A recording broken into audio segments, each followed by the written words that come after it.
السلام علیکم ورحمۃ اللہ۔ مسائل کا حل ایپیسوڈ میں کچھ سوال آئے ہیں جن کا جواب دینا ہے۔ پہلا سوال اس طریقے سے پوچھا جا رہا ہے: السلام علیکم، جناب لفظ کا کیا معنی ہے؟ گوگل پر اس کے بارے میں کچھ اور ہی بتایا جاتا ہے کہ وہ انگریزوں کو گالی دینے کے لیے استعمال ہوتا تھا۔ وعلیکم السلام ورحمۃ اللہ۔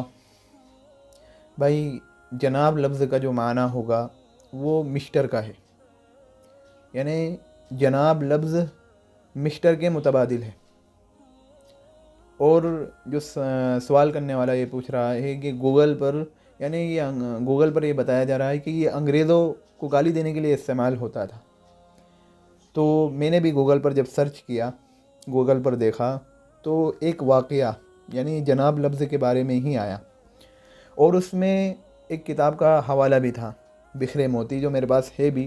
تو میں نے اس کتاب میں اگر اس کو دیکھا کہ واقعی میں یہ جو حوالہ دیا جا رہا ہے یہ اس کتاب میں ہے بھی یا نہیں، تو بکھرے موتی کی 5ویں جلد میں 245ویں صفحے پر یہ واقعہ موجود ہے کہ وہ اس طریقے سے ہے کہ کسی جگہ پر کچھ انگریزی خواہ لوگ تھے۔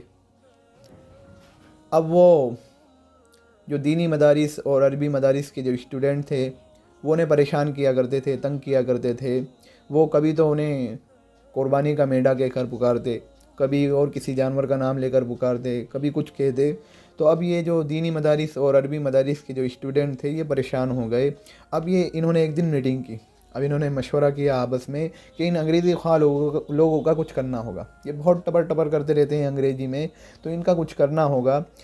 تو انہوں نے آپس میں مشورہ کیا، کہنے لگے ان کے لیے ایسا لفظ بنایا جائے جس میں ان کی تمام بری صفات آ جائے۔ اب ان میں سے کسی نے کہا اچھا بتاؤ ان کے اندر کون کون سی بری صفات موجود ہیں؟ ایک نے کہا کہ یار یہ بڑے جاہل ہوتے ہیں، ان میں جہالت بہت ہوتی ہے۔ دوسرے نے کہا نالائق بھی ہوتے ہیں۔ تیسرے نے کہا احمق بھی ہوتے ہیں۔ چوتھے نے کہا کہ بیوقوف بھی ہوتے ہیں۔ تو انہوں نے کہا چلو ٹھیک ہے، ہم ان الفاظ کے پہلے حرف کا لے کر ایک لفظ بناتے ہیں۔ تو انہوں نے یہ جناب لفظ بنایا کہ جیم سے جاہل، نون سے نالائق، الف سے احمق اور با سے بیوقوف۔ یہ لفظ انہوں نے تیار کیا، اور پھر جہاں بھی وہ انگریز لوگ دکھتے، وہ انگریزی خواہ لوگ، انگریزی میں ٹپر ٹپر کرنے والے لوگ دکھتے جو انہیں پریشان کیا کرتے تھے، تو انہیں جناب جناب کہہ کر پکارتے، جناب جناب سنو، اس طریقے سے انہیں پکارا کرتے تھے۔ تو یہ لفظ اتنا مشہور ہوا آج کہ کسی کو پتہ ہی نہیں تھا کہ یہ کس لیے استعمال ہوتا تھا۔ تو واقعی میں یہ پہلے یعنی گالی دینے کے لیے یہ استعمال ہوا، یعنی اس کو بنایا ہی اس لیے گیا تھا کہ اس میں یعنی جو چند حرف کو ملا کر، چند حرف سے جو یہ معنی، یہ لفظ بنایا گیا، تو وہ گالی دینے کے لیے ہی استعمال ہوتا تھا۔ لیکن بہرحال آج عرف میں اس کو اعزازی طور پر استعمال کرتے ہیں، یعنی اعزاز کے طور پر یہ لفظ استعمال کیا جاتا ہے کہ جناب یعنی مسٹر کے معنی میں جناب ذرا ہٹ جائیے، جناب آ جائیے، جناب تشریف لائیے، جناب ذرا راستہ دیجیے۔